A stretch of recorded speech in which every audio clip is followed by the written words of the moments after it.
That was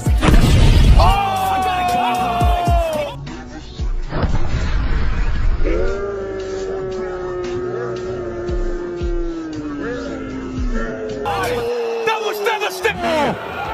Sanchez Mocosa! Sanchez Mocosa! Hello guys, welcome back to our channel Winsworld TV. So Masayuki ito naging prangka at nagbigay ng payo kay Junto Nakatani. Balak na paglabanan ni Bob Arum itong parehas undefeated world champion Junto Nakatani at 4 world division champion Naoya the Monster Inoue sa taong 2025. Ngunit prangka namang sinabi ni Treasure Boxing Promotion head Masayuki ito. Ayon sa kanya ay hindi pa kakayanin ni Junto Nakatani itong the Japanese Monster Naoya Inoue kung sakaling labanan niya ito. Bago niya daw labanan itong si 4 World Division Champion Naoya Inoue, ay labanan niya muna itong si former 3 World Division Champion Cuadro Alas Jonriel Casimero, para masubukan ang tibay at lakas nitong si Junto Nakatani, dahil kapag si Cuadro Alas ang kakalabanin niya ay doon mismo malalaman kung kakayanin niya ba talunin si Naoya Inoue. Ayon kay Masayuki ito ay palagan niya muna si former 3 World Division Champion Cuadro Alas angas ng Pinas Jonriel Casimero, sa 122-pound Super Bantamweight Division bago niya tuluyang harapin ang tinaguriang The Japanese Monster, Naoya Inoue. Hanggang sa ngayon ay tahimik pa rin ang kampo ni Junto Nakatani sa inaalok ni Masayuki ito ng Treasure Boxing Promotion. Kung sakaling maikasa ang laban ng Junto Nakatani vs Jonriel Casimero, sino kaya ang babagsak at sino kaya ang mananaig? Dagdag pa sa ating mga balita.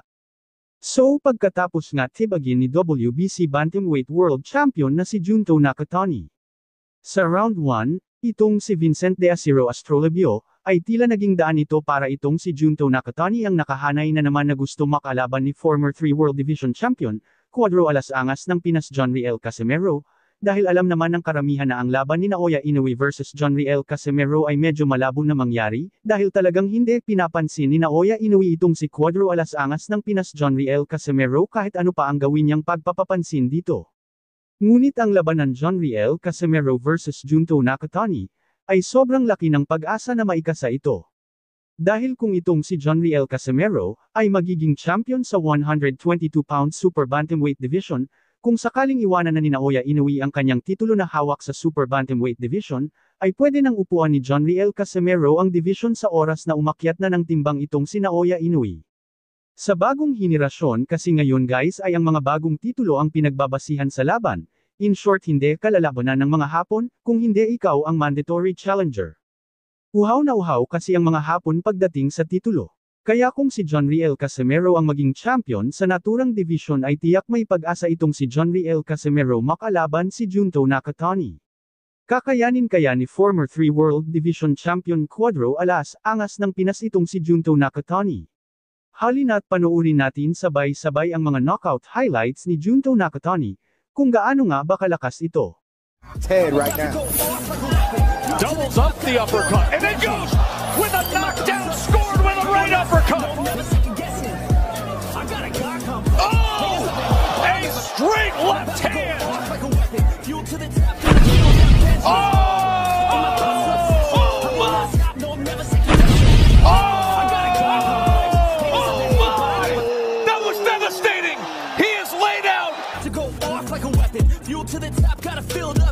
Damako naman tayo sa iba pang mga balita. So current undisputed and 4 World Division Champion Naoya Inoue aka the Japanese Monster, ay haharapin na ang bansang Amerika at Saudi Arabia para lumaban.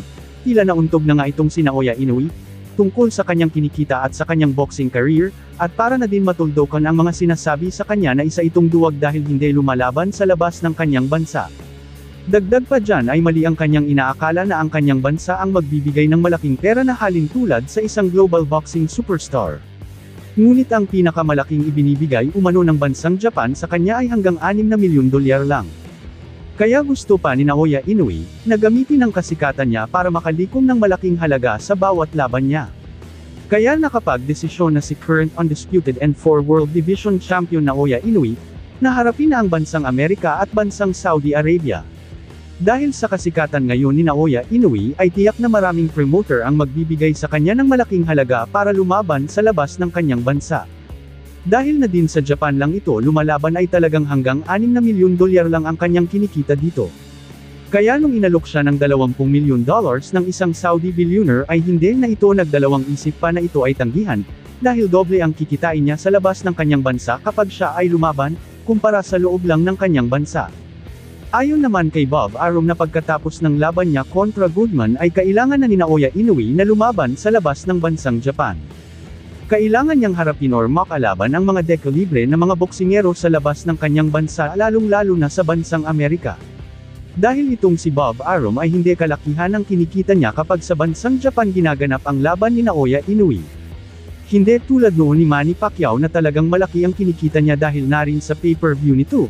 Habang si Inoue kapag ito ay may laban ay hindi po siya pay-per-view, kadalasan ay ang laban niya ay makikita lang sa YouTube Live at ibang livestream na maliit ang kita kumpara sa pay-per-view.